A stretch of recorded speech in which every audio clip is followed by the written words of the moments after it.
while the sporting motivation to cover later on. The first ascents made mountains more approachable, and that's how they started attracting people with their beautiful landscapes, fresh air, and a completely great impact. Tourist managers, in their turn, used all the features in order to create a new tourism product, hiking trails.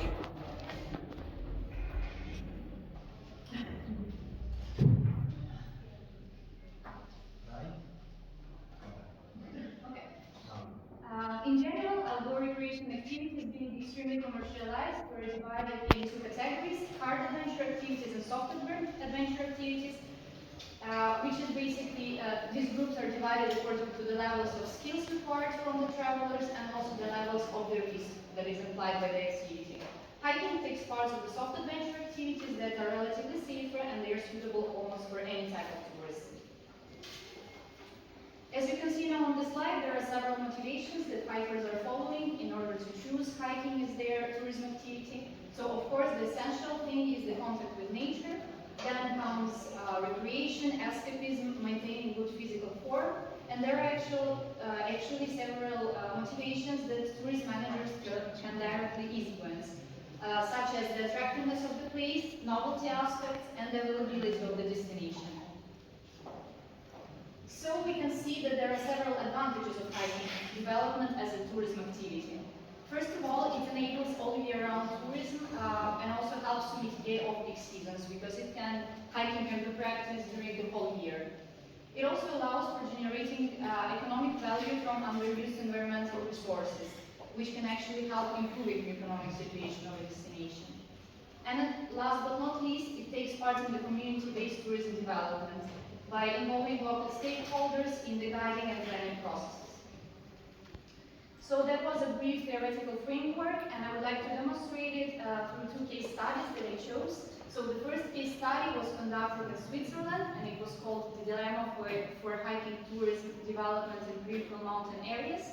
So the authors of this research wanted to understand how different types of hikers prefer their tourism facilities and tourism services at different destinations with different degree of remoteness. So the authors chose Val di Londrino as an extremely remote area and Valcama as a moderately remote area. The respondents were divided in three categories according to the Stankies tourism scale. So they were divided into purists, non-purists, and neutralists.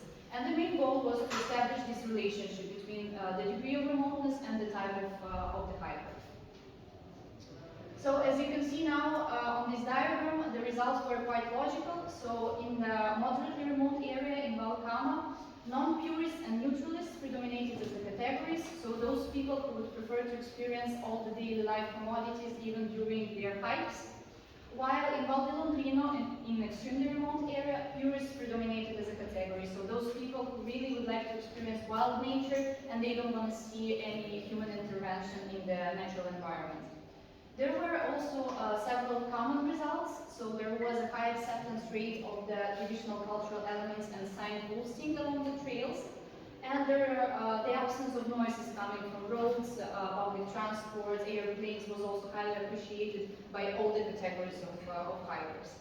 So the main conclusion of this study was that tourism managers should focus on different categories of tourists in order to provide them with exactly those services that they require. So they should better target tourists in order to understand how to provide these services more efficiently. So moving to the second case study, it was conducted in Spain, in Bergueda in Catalonia, and it was focused already on the economic part. So the authors were trying to compute the costs and benefits from the hiking development as a tourist activity, and they also used an on-site survey in order to understand hikers' expenditures and their behavior during the hikes. So the methodology that was used, as I've already mentioned, was the computation of total benefits and total costs in order to compare them and then understand whether it's profitable or not to invest in hiking activities as tourism activities. So the total benefits were divided in economic benefits and intangible benefits, while total costs were separated into categories: the cost of maintenance and signposting pass, the promotion cost, the opportunity cost of land used for hiking, and the environmental costs. So from this table we can see all the results achieved by the authors, and actually the thing that is really interesting is that the ratio between benefits and costs got a positive value of 4.92, which in other words means that every euro invested in hiking tourism creates almost 5 euros value for the community of Virguera. So of course the conclusion of this study was quite positive, and the authors realized that hiking activities can be really important and can improve the economic situation of Virguera as a destination. So in this table I tried to summarize both case studies and to emphasize differences between them. The main difference is that in the Switzerland, the authors were trying to understand how better to organize hiking tourism. While in the case of Spain, the authors were trying to find out whether it's actually profitable to organize any hiking activities over there or not. So just to sum up, from both case studies and also from the theoretical framework, we can understand that first of all, targeting is really important in the field of tourism, in the field of hiking tourism as well. So in order to provide every type of hikers with exactly those services that they require. Then initial investments are really important as well. Without them, of course, no activities can be organized.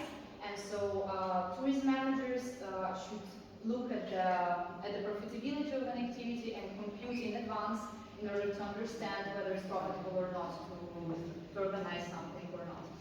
And of course, last but not least, involving the local communities is a crucial point for any tourism. Engagement. Exactly. So it is important because all these economic benefits that can be created from hiking activities in an area, they remain in the local area, so they don't go anywhere, they don't spread around the world, they remain for local communities, and this is why it's so important to involve local communities in the planning and managing. So just as the last remark, of course, the further research can be conducted in the area of hiking tourism. The topic of remoteness is still really important and really interesting. The research can be conducted also at different landscapes in order to understand how to organize different trails. Also, the professions in hiking tourism is quite a crucial question together with the self-guided virtual tours, because of course nowadays with the technological progress, self-guided virtual tours take over some professions in tourism. That's why it would be interesting to compare them and to understand what is the difference now and what tourists are actually preferring. And of course, all these points can be analyzed at different destinations in order to understand also the geographical differences. So that was it. Thank you very much for your attention.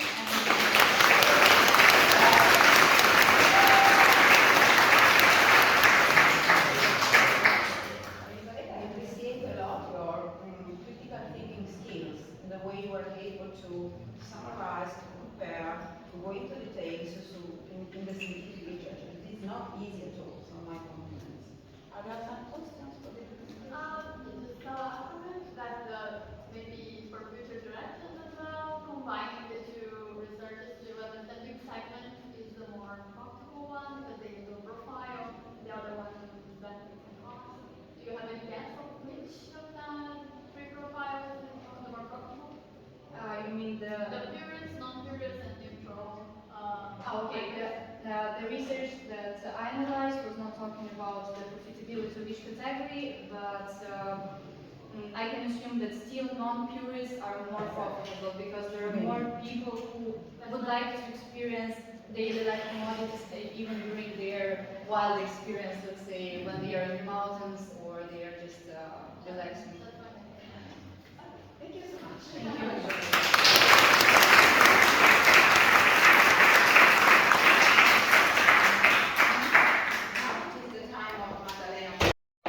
Now we are ready. We, Professor Guerra, by the power vested upon me by the University of Bologna, having evaluated your studies and your final project which fully account for the compression of your degree, we hereby declare that Elisabetta Miron receives the bachelor degree in International Tourism and Leisure Industry with a final score, it's very easy, 110 cum laude.